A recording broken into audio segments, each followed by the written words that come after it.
Hai Studymates, kembali lagi bersama aku Belinda dan hari ini kita akan belajar tentang interview dan case study sebagai topik terakhir di courses masuk perusahaan impian. Bahan pembelajaran ini dibiayai oleh donatur Let's Study. Dan perkenalkan teman-teman, aku Belinda Zahra, aku yang menjadi mentor kalian di topik pertama sampai topik terakhir ini di courses masuk perusahaan impian. Memiliki segudang pengalaman di bidang profesional yang membuat aku eligible untuk bisa sharing sama teman-teman, khususnya untuk bahan-bahan seleksi, serta beberapa opini aku tentang bagaimana mencapai karir di usia muda, serta masuk perusahaan impian. Nah, yuk kita belajar bareng. Melanjutkan dari topik berikutnya, teman-teman dari CV dan cover letter, kita akan belajar soal interview dan case study, di mana teman-teman akan belajar tentang apa sih sebenarnya bentuk seleksi lain ketika teman-teman itu mau masuk ke perusahaan impian. Nah, seleksi itu nggak cuma CV dan cover letter gitu ya, jadi banyak tahap-tahap lain yang sebenarnya teman-teman itu harus lakukan setelah teman-teman sudah lulus nih tahap CV dan cover letternya. Yang paling pertama itu ada yang namanya FGD atau yang sering kita sebut adalah focus group discussion. Ada yang namanya behavioral interview atau sering kita sebut HR interview, case study, case interview, dan nanti kita akan bahas juga soal user interview. Di FGD atau focus group discussion yang paling penting adalah mereka tidak ingin melihat dominasi kamu di dalam diskusi. Yang mereka ingin lihat adalah gimana caranya kita punya kemampuan untuk mengelaborasikan pendapat kita dan teman-teman kita, serta mengkolaborasikan opini-opini antar orangnya.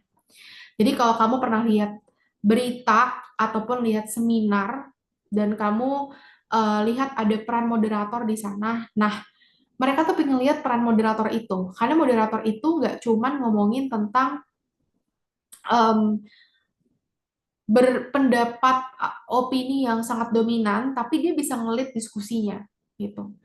Dan dia tetap memberikan hasil ataupun rangkuman yang substantif dari apa yang diomongin oleh kandidat-kandidat lain. Dan kamu harus bisa mengedepankan skills kalau kamu adalah team worker yang baik gitu. Jadi ketika teman-teman itu nanti banyak-banyak sharing ketika FGD, yang paling penting adalah gimana caranya teman-teman itu bisa banyak berkontribusi dalam proses FGD-nya. Biasanya FGD itu kasusnya itu ada yang ngomonginnya soal people, ada yang ngomonginnya soal business. It really depends on what industry yang kamu mau masukin.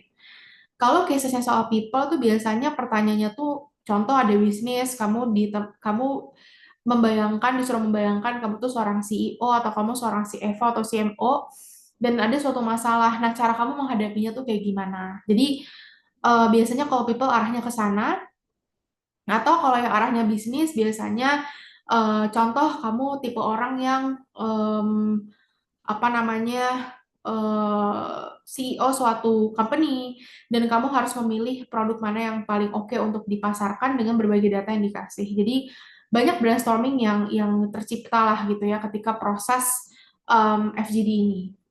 Nah, yang penting adalah kamu bisa bermain sebagai team worker yang baik di dalam proses FGD-nya. Yang kedua adalah HR interview atau sering kita sebut tuh behavioral interview.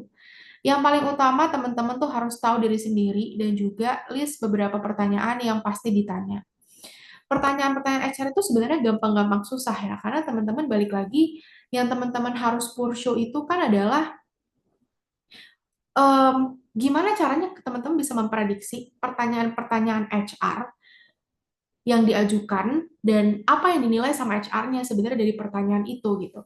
Jadi misalnya contoh HR itu nanya, coba dong ceritakan pengalaman ketika kamu harus beradaptasi di lingkungan yang cukup diverse. Nah, mungkin pertanyaannya adalah dia nanyanya pengalaman gitu. Tapi sebenarnya yang dilihat adalah kemampuan kita beradaptasi itu. Jadi ketika kita menjawab, kita jawab dengan pengalaman di mana kita memang punya cara-cara tersendiri untuk beradaptasi. Karena dari pertanyaan itu yang ditanya adalah adaptability. Beda nih kalau misalnya pertanyaannya, ceritain dong masa-masa kamu tuh sulit banget dan gimana caranya kamu tuh bangkit. Mungkin yang kalau kayak gitu yang ditanya tuh lebih resiliensi kamu nih. Kalau nanti kamu tiba-tiba gagal segala macam, apakah kamu adalah tipe orang yang langsung nyerah atau enggak? Gitu. Jadi kuncinya kamu prediksi dulu kira-kira skill apa sih yang lagi dinilai dan kamu jawab berdasarkan hal itu. Terus ada juga yang namanya case study sama case interview. Ini a whole different game lagi gitu ya. Apalagi buat teman-teman yang mau masuk ke divisi komersial, tapi teman-teman bukan dari apa namanya background ekonomi dan bisnis. Satu tips dari aku adalah sering-sering ikut business case competition. Kenapa? Karena case interview dan case study ini adalah skill yang kamu nggak bisa pelajari hanya dalam semalam.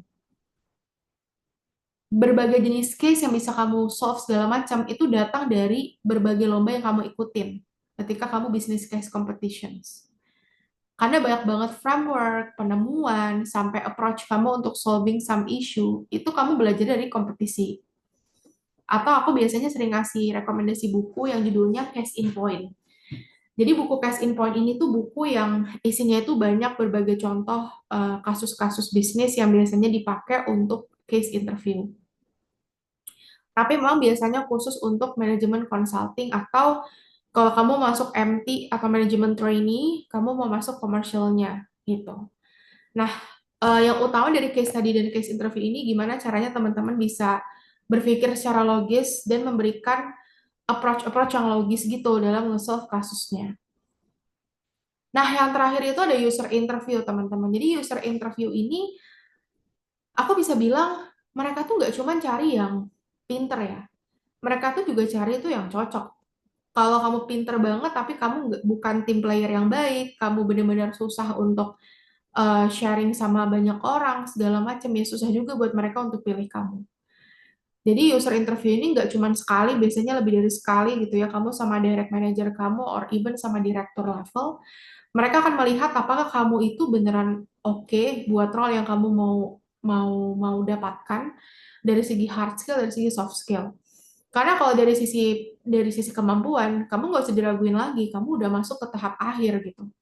Tapi yang mereka pengen lihat adalah kemampuan kamu untuk membaca situasi, kemampuan kamu bisa berkolaborasi sama yang lain, kemampuan kamu untuk bisa istilahnya ngembangin soft skill kamu dalam menunjang pekerjaan kamu. Itu yang akan biasanya jadi pertanyaan. Nah, makanya di sini tips-tipsnya itu pertama ada yang namanya extensive research. Jadi kita nggak bisa pungkiri banyak pertanyaannya itu yang relate dengan bisnis atau perusahaan yang lagi kamu mau masukin.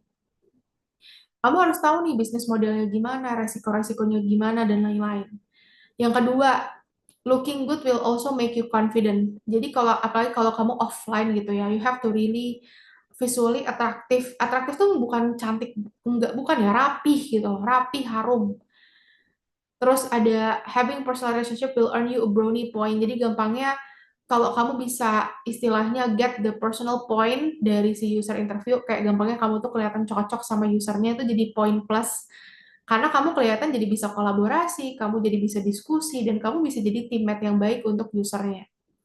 Dan balik lagi, to show that you really want the job and to just stay connected, who knows other opportunities arises. Jadi ketika kamu udah selesai user interview, jangan lupa untuk minta kontak atau minta stay in touch, keep in touch.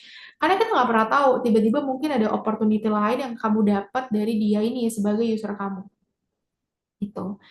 Jadi sebenarnya user interview itu yang penting pede aja sih. Maksudnya nggak usah terlalu takut user itu bakal bener-bener galak lah, bener-bener eh, ngabisin kamu. Enggak, user itu bener-bener akan memperlihatkan kalau mereka tuh butuh orang yang cocok dan orang yang bisa diajak kolaborasi.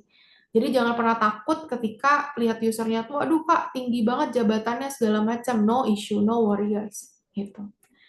Nah, let's say nih kamu udah land your job or internship ready, apa yang kamu harus lakuin? Sekarang enaknya banyak banget internship yang memang langsung bisa memberikan full time offer. Di sini aku mungkin sharing teman-teman beberapa hal yang aku lakukan. Yang pertama adalah inisiatif. Jangan tunggu disuapin. Kamu yang harus inisiatif untuk minta bantuan atau minta kasih tahu saya mau bisa bantu apa nih ke user kamu atau manajer kamu. Karena kadang sibuknya dia lupa dia punya intern. Jadi gabut gitu. Untuk bisa dapetin qualifications untuk dapat full time offer ya kamu memang harus ekstra pas internship gitu. Kedua, maintain personal connections. Jadi nggak cuma kerja doang ya. Kalau misal kamu mau olahraga bareng segala macam ya feel free build your personal connections. Take notes, be kreatif, kasih tahu kalau kamu punya willingness to learn yang tinggi dan asking for regular feedback. Biasanya aku sebulan sekali atau 2 minggu sekali tuh minta feedback. Karena aku yakin feedback-feedback dari mereka ini tuh sangat berharga gitu ya untuk pengembangan kita. Dan ini skill-skill yang bisa kamu dapetin during internship ataupun full-time jobs kamu yang kamu nggak akan dapetin ini di kelas. Dari strategic skills, problem solving, engagement, resilience, analysis, critical thinking, and business knowledge. Jadi untuk summing up gitu ya teman-teman dari topik pertama sampai topik terakhir, career planning itu sangat penting buat future kamu. No pain, no gain. Kalau kamu mau dapetin apa yang kamu kamu mau, you have to strive for excellence. Dan kamu tuh harus mau capek untuk dapetin apa yang kamu mau. Dan mungkin itu jadi akhir juga gitu ya buat topik 1 sampai topik 5. Terima kasih kepada donatur Let's Study yang sudah membiayai apa namanya produksi materi ini, dan teman-teman bisa menyaksikan topik-topik ini itu mereview kembali itu lewat playlist Let's Study Karir. Kalau teman-teman mau memberikan dukungan silahkan bisa di-scan untuk donatur, atau kamu bisa juga bantu untuk platform Let's Study ini lewat berbagai sosial media yang kamu punya. Terima kasih, sampai jumpa di video-video berikutnya atau topik-topik berikutnya. Semangat dan selamat masuk ke perusahaan impian, teman-teman. Selamat berjuang!